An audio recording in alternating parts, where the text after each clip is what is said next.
So I see these two mics compared on the internet like a lot, and I'm a little bit confused as to why. After all, they're two fundamentally different ways of recording audio. Well, okay, I do kind of get it. They're the same price bracket, roughly, and we see a lot of notable YouTubers, streamers, and podcasters using these microphones. But from a musician's perspective, they are two very different microphones used for two different purposes. You see, the SM7B, what I'm speaking into now, is a dynamic microphone. And a dynamic and a condenser have two completely different insides. You can see just in their form factor. Two different chassis, two different designs on how to record audio. What does that mean? I have notes from my class in audio school, because I'm gonna screw up if I don't go by it. Essentially, a dynamic microphone works by taking a diaphragm, moving it with your voice via sound pressure level. It then moves copper wire wrapped around a magnet. Now, if we remember from high school in our electronics class, that's going to produce a small electrical charge. That charge will then be sent to a mic preamp, amplified, and that's how we make a signal using this microphone. Now, the NT1, being a condenser microphone, is going to have a few qualities that are fundamentally different than the SM7B. A condenser microphone is an active circuit. It needs to be powered, specifically with 48 volt or phantom power. So in a condenser microphone, there are two plates, one of which is the diaphragm. In between them is the voltage. As the diaphragm moves, the voltage changes, or the capacitance changes. This signal is then amplified and then sent out to the rest of the gear. Now, because of the difference in how a dynamic and a condenser record sound, you're going to get a fundamentally different nature of recording between the two microphones. Dynamic microphones are going to be a lot less sensitive to sound pressure levels. That means I can talk louder into them, and it's not going to be quite as noticeable. Also, the nature of dynamic microphones means they're a lot less sensitive to the environment around them. If I get farther away from it, it's a lot harder to hear me.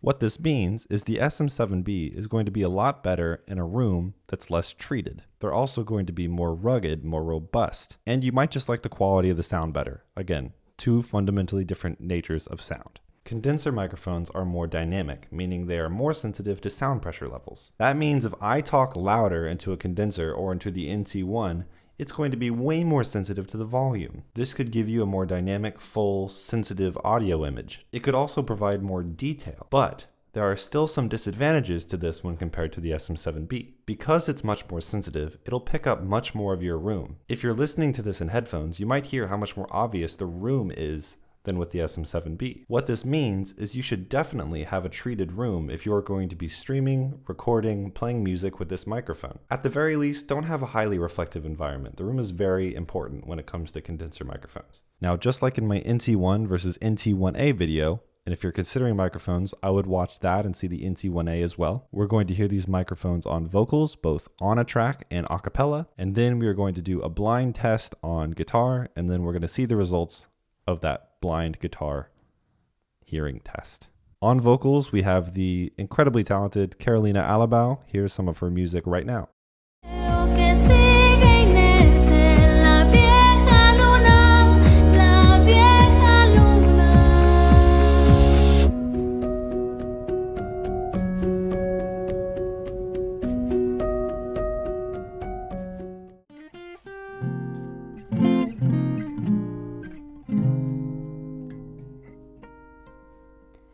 Una vez un sabio me dijo que cuando uno vuela alto hay peligro de poderse quemar. También me dijo el viejo sabio, si te arriesgas a quemarte más cerca del sol podrás estar. Es que ahora en el camino consigo ver lo que vale la verdad, mi verdad, sí vale.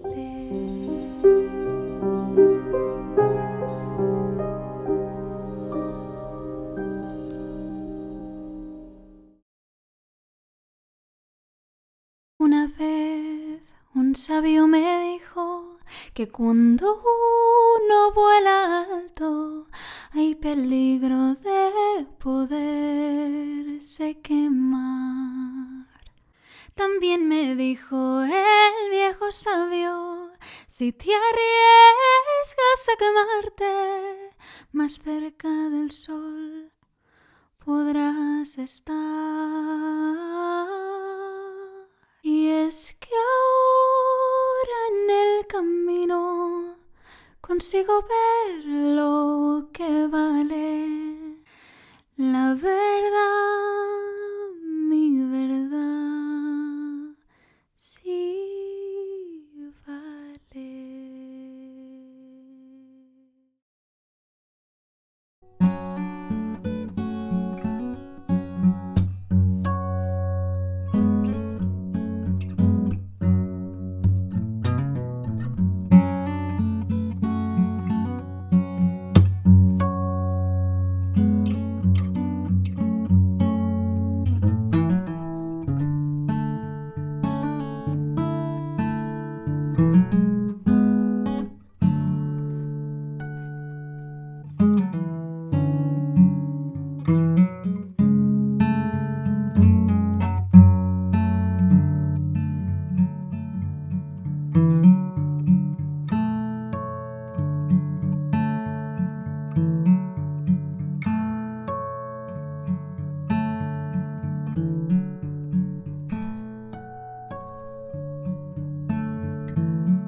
One more drawback to the NT1, or more broadly condensers in general, is they're going to be a little bit more fragile. The components inside of this are going to be a lot less rugged than a dynamic microphone. Now, while you should always be careful with all of your microphones, the SM7B is going to stand up to a lot more abuse than the NT1 will. And again, it's going to do a lot better in environments that aren't acoustically treated. If you're going to a place where there's a lot of noise, an SM7 is going to be more rugged and better at that environment. Anyways, thank you so much for listening. I hope this was helpful. Please leave me any comments down below if you have any questions. Please like and subscribe, and have a great day.